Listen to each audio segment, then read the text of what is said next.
The last part of the anime begins with Najenda telling about a religious organization called Path of Peace, which will start a rebellion against the Empire. Najenda said the rebellion would open up opportunities for them and the revolutionary forces to attack. The Imperial Army would be caught off guard, so they could simultaneously launch attacks from 3 sides. After that, Night Raid will be tasked with killing the Prime Minister during chaos in the capital. However, before the attack, they must first kill a man named Balak. Balak is a spy working for the Prime Minister, posing as a high-ranking individual of the Path of Peace. His goal is to kill the leader of the Path of Peace without revealing his true identity and take his place so that the Empire can manipulate the religious organization for its own purposes. Furthermore, Najenda said that the Jaegers had now been appointed as the personal bodyguards of the Prime Minister, which would complicate their mission to assassinate him. She then insists that they must be able to lure the Jaegers away from the Prime Minister to make it easier for the revolutionary forces to kill him. Upon learning that, Tatsumi seems indecisive because he doesn't want to kill Wave, who he thinks is a good person.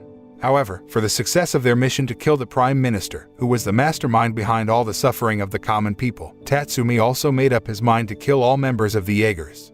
At the same time, knowing that Night Raid will carry out their mission to carry out a rebellion and kill the Prime Minister, Esdeath then orders the Jaegers to prepare to fight them. She then divided the members of the Jaegers into 2 groups because Najenda had devised a ploy to trick them.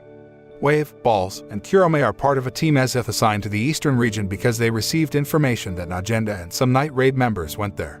On the way, they were stopped by a large straw doll blocking their way. Meanwhile, Mine has prepared with her Imperial arm, named Pumpkin, at the top of the cliff to kill the 3 of them. She plans to kill Kurome so that Akame doesn't have to feel guilty for killing her younger sister.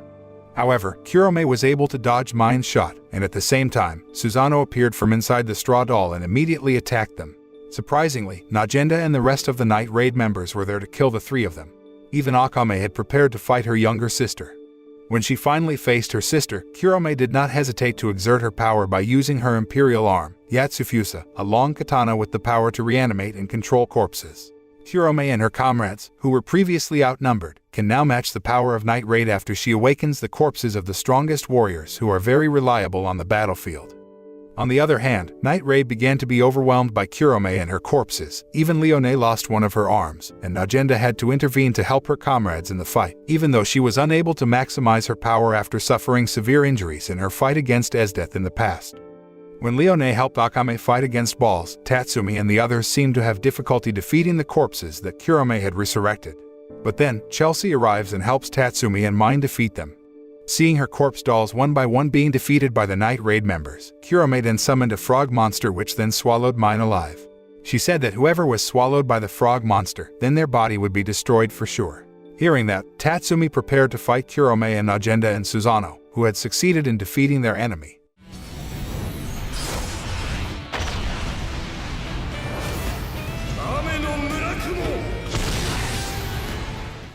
At the same time, Akame and Leone cooperated solidly enough that they were able to defeat Balls.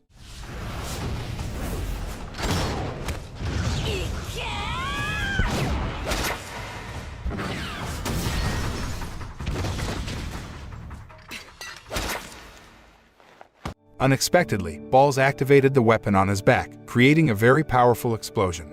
Balls and Kurome then took the opportunity to escape because it was impossible for them to defeat the Night Raid, who had managed to turn things around.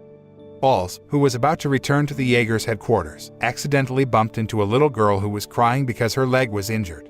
Balls, who was really kind, then treated her wound and did not realize that the little girl was actually Chelsea in disguise. Soon after that, she kills Balls. After killing Balls, Chelsea intends to kill Kurome. Upon hearing that, Lubbock warned her not to act rashly and obeyed Najenda to return to base. However, she insisted on carrying out her plan and asked Lubbock to call their comrades for reinforcements. After Lubbock left, Chelsea used her Imperial arm to disguise herself as Balls and went looking for Kurome's whereabouts. Meanwhile, Kurome, who was resting somewhere, was reminded of the past when she and her sister were gathered together with other children to be trained as professional assassins. They were then left to survive alone in a forest filled with monsters and beasts. Of the 100 children collected, only 7, including Kurome and Akame, survived. After that, Akame and Kurome were separated to train in different places. Kurome, the weakest of the 7 children who had survived, was injected with a special liquid that could strengthen her body. Turning to the present, when the Night Raid members were resting in a cabin in the middle of the woods, Lubbock arrived breathlessly and told them about Chelsea's plans. Meanwhile, Chelsea, disguised as Balls, finally met Kurome, and she did not feel suspicious of Balls at all because Chelsea had learned the speaking style of the members of the Jaegers from Tatsumi who had met them. She then waited for the right opportunity to kill Kurome because, according to Akame, Kurome always took drugs that made her behavior difficult to predict, so they would have a hard time reading her attacks. However, after fighting Kurome, Mine concludes that she is not only affected by drugs but also other things that even Akame doesn't know about. Because of that, Najenda sent Akame and Tatsumi to help Chelsea. At the same time, Kurome, who felt pain due to the effects of the medicine she was taking, collapsed because she could not bear the pain. Chelsea immediately took advantage of the opportunity to stick a needle into her neck.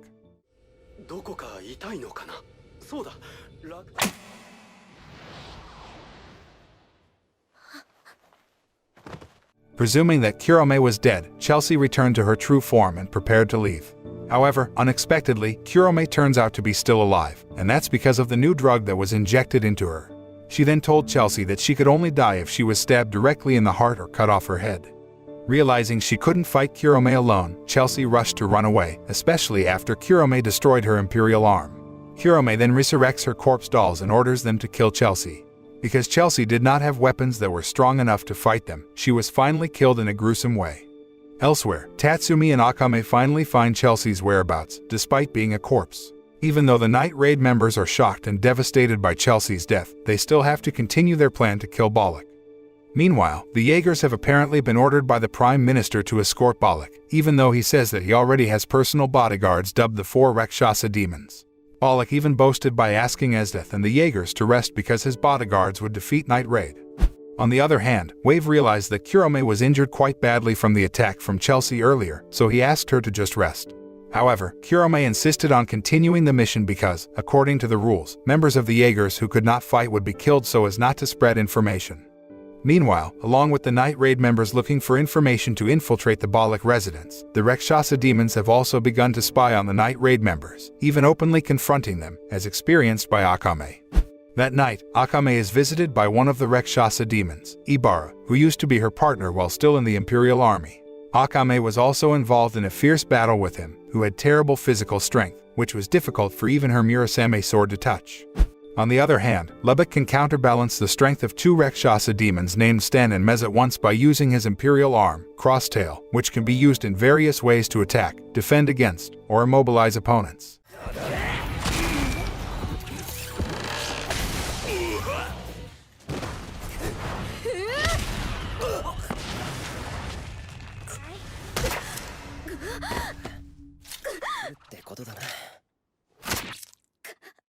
After a fierce battle, Akame and Lubbock finally managed to defeat their enemy. Unfortunately, Esdeath already knew about the defeat of 3 members of the Rakshasa demons because she asked Run to spy on them.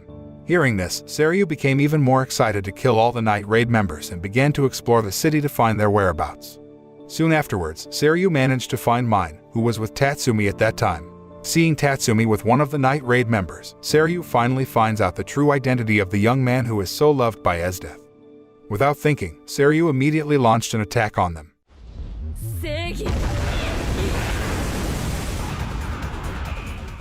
However, Tatsumi acted quickly by using his Imperial Arm and taking Mine away. During their escape attempt, they are confronted by the only remaining member of the Rakshasa demons, Suzuka, so he can't help but have to fight against her. Meanwhile, another fierce battle took place between Mine and Seiryu. At the same time, Night Raid has acted to kill Balak. In the end, Mine managed to destroy Koro and defeat Seiryu.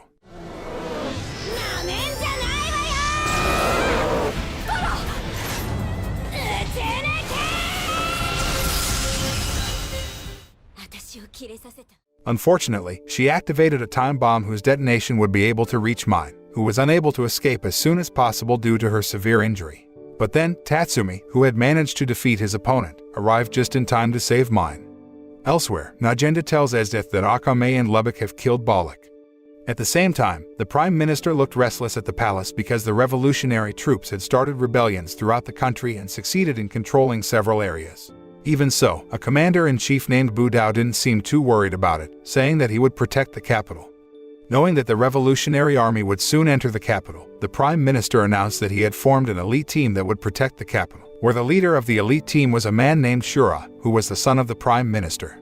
Shura turns out to be the mastermind behind the appearance of swarms of monsters and the one who has sent Esdeath and Tatsumi to a tropical island through a portal. Shura assured that he and his team would protect the capital and asked Budao not to worry. But Budao didn't seem to have much faith in Shura's abilities and just walked away.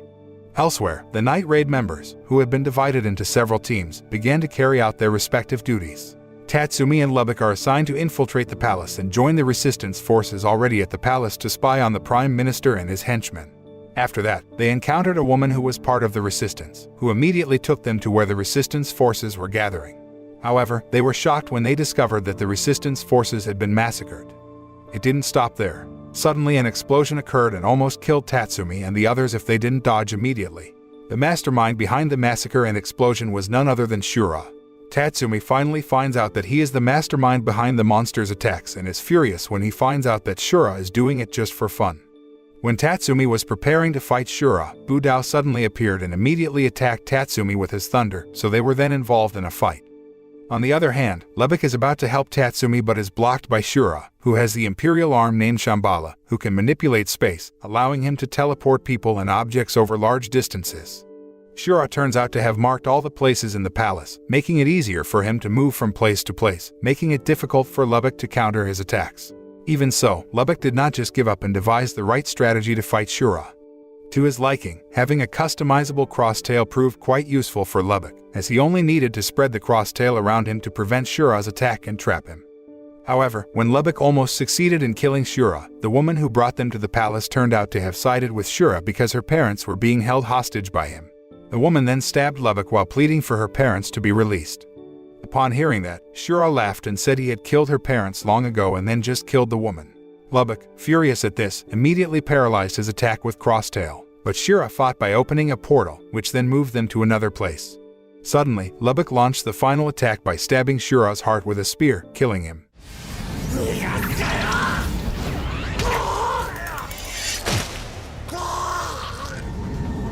After Shura's death, the portal suddenly disappears, and Lubbock notices he is sliding down from a height.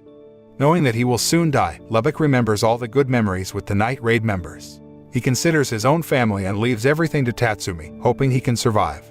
After that, Lubbock fell on the tip of a sharp spear and died right away. On the other hand, Tatsumi was defeated by Budao and then imprisoned. The Prime Minister, who is still mourning the death of his son, intends to kill Tatsumi to avenge his son's death. However, Esdeath emphasized that she would handle this matter. They then spread the news about Tatsumi, who will be executed soon, to all corners of the capital, and the Night Raid members were very surprised to hear that. While Najenda and the Night Raid members devise a plan to free Tatsumi, Esdeath encounters him in a holding cell, trying to persuade him to join the Imperial Army. However, Tatsumi refused the offer and confirmed that he would still side with Night Raid and the Revolutionary Army. Upon knowing that she can't convince Tatsumi to join her, Esdeath says she will kill him by herself because she won't let anyone else kill him. Long story short, the day of Tatsumi's execution arrived under the direct leadership of the Emperor. When Esdeath was about to kill him, Mine, already at the designated position, fired a shot at Esdeath. However, Esdeath was able to dodge the shot. At the same time, Najenda arrived with Leone and Susano and exploded around the arena. Budao, who saw that didn't stay still, immediately launched an attack on them. Shortly afterwards, Mine and Leone team up to take on Budao, while Najenda and Susano fight against Esdeath. Even though they had worked together, they were extremely overwhelmed against Esdeath and Budao, because they both possessed extremely terrifying strength and were hailed as the most formidable generals in the kingdom. Budao can easily take down Mine, Leone, and Esdeath, who forces Najenda and Susano to unite their powers. When Budao prepared to issue his strongest attack, Mine also put all her strength into fighting the commander, until finally, she could win the battle after successfully breaking his attack.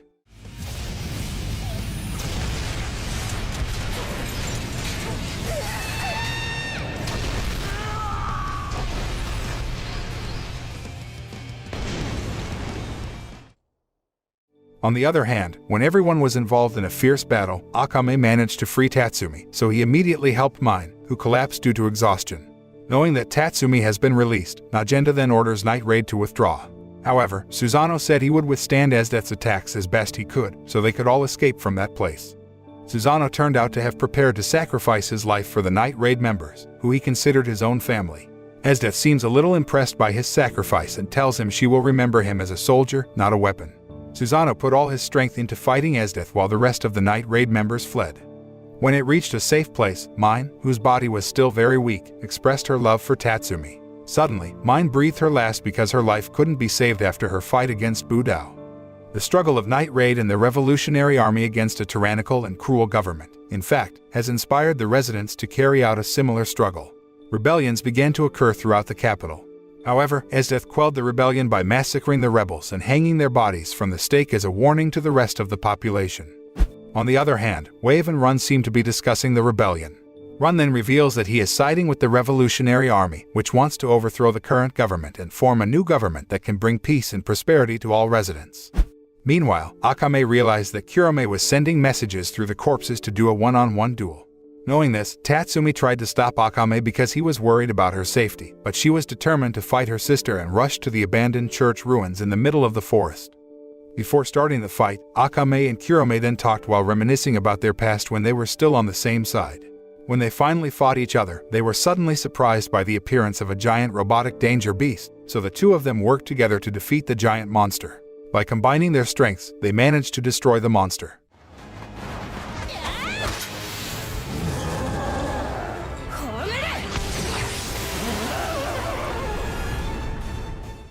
When Akame and Kurome continued the fight, Wave suddenly appeared to help Kurome. Because the fight became unbalanced, Akame became desperate. But then, Tatsumi appears and tells Wave not to interfere with the fight between them because that fight is very important to them. After Tatsumi explained everything, Wave finally understood and allowed the two sisters to fight each other and settle their affairs. In the end, the fight is won by Akame, who's finally having closure with her little sister.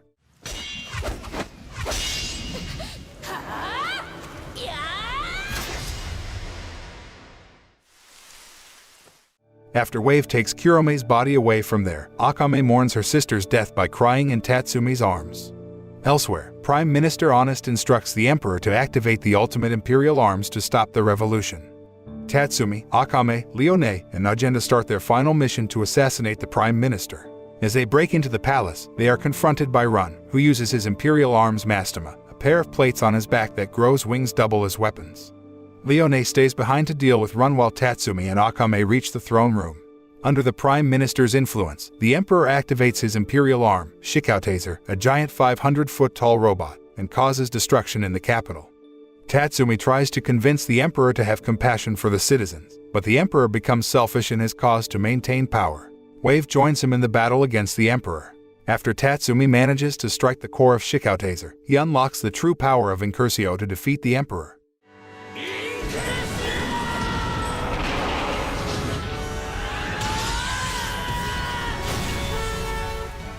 Soon afterwards, Tatsumi, using his last ounce of strength to stop Shikautaser from tumbling towards the citizen, dies in the arms of Akame soon after.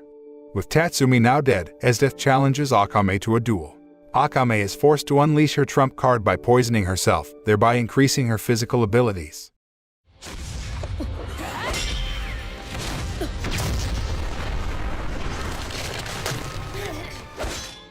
Eventually, Akame wounds Esdeath's left arm, and she cuts it off to prevent the poison from spreading through her body. Before Akame initiates the final strike, Esdeath uses her trump card to freeze time, but this does not stop Akame from dealing a fatal blow to her.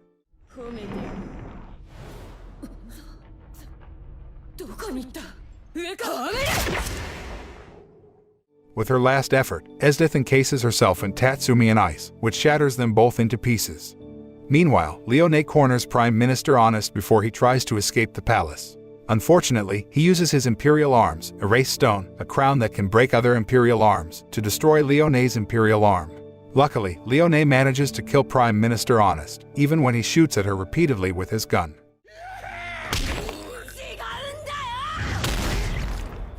She bids farewell to Akame and later dies in an alleyway. Not long after, Agenda sentences the Emperor to death for corrupting the Empire, while Wave and Run pay respects to Kurome's grave. Agenda takes responsibility for helping rebuild and restores the capital, while Akame parts ways with Agenda and leaves to parts unknown. This is the end of this anime. The moral that can be learned from this anime is, peace demands the most heroic labor, and the most difficult sacrifice demands greater heroism than war. It demands greater fidelity to the truth and a much more perfect purity of conscience. People who put themselves on the line and sacrifice their own safety for the greater good and for others. Anyone in any profession whose concern is the welfare of other people instead of the individual is inspiring and important.